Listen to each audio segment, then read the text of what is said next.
Petit retour sur le drame qui secoue notre pays en ce moment, la perte de plusieurs dizaines de jeunes.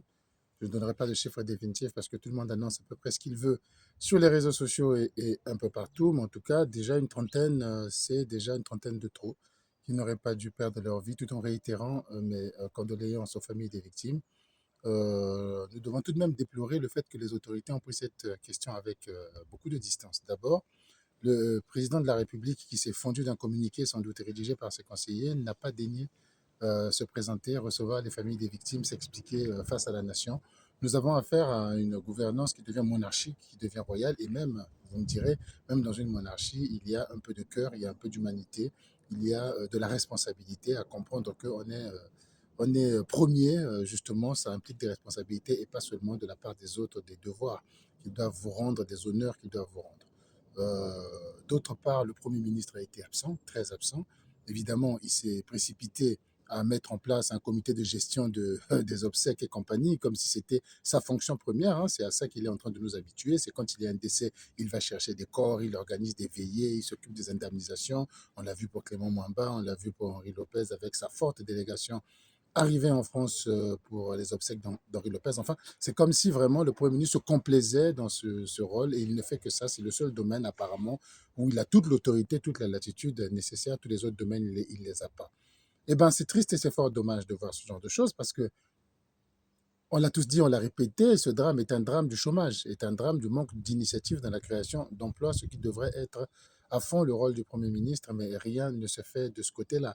Et d'autre part, nous avons apparemment, ce gouvernement a la chance d'avoir le peuple le plus facile à diriger parce qu'il y a très peu d'exigences, d'autre part, pour qu'ils puissent modifier leur gouvernance, pour qu'ils puissent apporter des réponses aux problèmes réels, aux problèmes sociaux des Congolais, qui finalement ne sont pas aussi insistants que ça. Ça me permet d'ailleurs de faire la parallèle avec la question du sport. Vous voyez comment le sport congolais est en ruine malgré l'organisation des Jeux africains, la construction de plusieurs gymnases. Il n'y a pas d'école de formation digne de ce nom pour les sportifs. Il n'y a pas d'appui financier, il n'y a pas de compétences dans la gestion de nos fédérations nationales ni du ministère des Sports.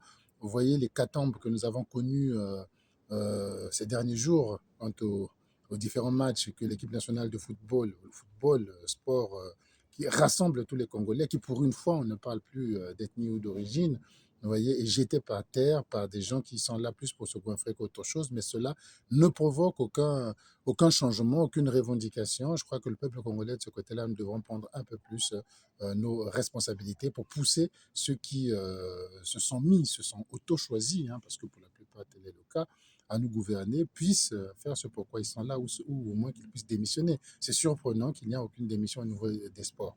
Eh ben, cela va-t-il se passer ainsi au niveau de l'emploi? Or, l'emploi, ça implique beaucoup de domaines et beaucoup de départements. Ce n'est pas une seule personne, ce n'est pas un seul ministère. En tout cas, le Premier ministre peut les coordonner, mais c'est beaucoup de gens. Ce drame aurait pu nous conduire à la mise en place, pourrait nous conduire à la mise en place de véritables états généraux de l'emploi pour que toutes les personnes qui sont concernées dans l'emploi, que ce soit les chefs d'entreprise qui n'ont besoin parfois que de crédit pour pouvoir augmenter leur capacité de production et recruter, que ce soit les syndicats, malheureusement trop politisés et rattachés à un groupement politique qui viendront pour soutenir ou pour critiquer, mais ils doivent être là, que ce soit les associations de consommateurs dont il faut encourager la création, la promotion, l'exercice, la diffusion, que ce soit les anciens ministres chargés de l'emploi, les actuels, les experts internationaux, les responsables de nos partenaires internationaux, Banque mondiale, tous ceux qui sont là, tout le monde doit s'asseoir dans de véritables états généraux de l'emploi pour discuter de cette question, pour savoir comment faire dynamiser la création de l'emploi, comment faire pour que d'ici 5 ans, nous soyons capables de créer chaque année 50 000 emplois, 100 000 emplois. Ce n'est pas impossible durant les 10 ans qui vont venir. Ce n'est pas impossible, mais il faudrait prendre cette décision et ce type de drame devrait nous pousser à être beaucoup plus tenaces, beaucoup plus vindicatifs, beaucoup plus à presser encore plus au gouvernement de prendre ses responsabilités. On ne peut pas tous être soumis à attendre le recrutement de la fonction publique, le recrutement de l'armée. L'emploi est un domaine dans lequel le gouvernement de Denis Sassou Nguesso, depuis qu'il est là, depuis je ne sais plus combien de décennies, a échoué. Et à un moment donné, il faut savoir le reconnaître, ils ont échoué. et qu'il faut aujourd'hui trouver d'autres voies, mais on ne peut pas laisser des générations et des générations de chômeurs. Je connais des gens qui ont une cinquantaine d'années qui n'ont jamais travaillé, qui n'ont pas de fiche de paye, qui se sont toujours débrouillés de leur côté. Et là aussi, l'emploi informel, il faudrait en parler, il faudrait intégrer l'informel de manière à ce qu'il soit plus productif, à ce qu'il se rapporte quelque chose à l'État, à ce qu'il rapporte un peu plus à ceux qui le pratiquent et qu'il soit capable d'ouvrir des emplois. Ça aussi, c'est possible. Tous ces débats, nous pouvons les avoir en, excusez-moi, le mot n'est pas approprié, en profitant ou alors en s'immisçant derrière ce drame qui vient d'avoir lieu pour donner de véritables réponses à nos populations.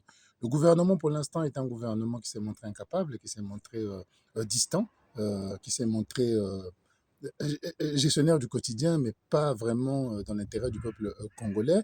Ce sont des salaires faramineux qui se distribuent sans aucune fiche de paie. Je rappelle encore que le Parlement congolais, que les ministres congolais, que le président de la République du Congo ne déclare pas ce qu'il touche ou ce qui est déclaré est minime.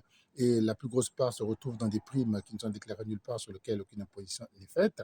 Eux, une fois qu'ils ont ça, et puis ça dégouline un peu autour des amis, des petits frères, des maîtresses à qui on donne un peu, mais c'est pas ça la République, c'est pas ça le peuple. Donc vraiment que ce drame soit un moment de réflexion profonde, un moment de réflexion, un moment de dynamisme pour que nous puissions arriver à mettre en place de véritables structures pour la création d'emplois. Ce ne sont pas les gens qui manquent, ce ne sont pas les compétences qui manquent. Et les compétences qui manquent, les compétences, ça s'achète. On peut faire venir des gens qui les ont.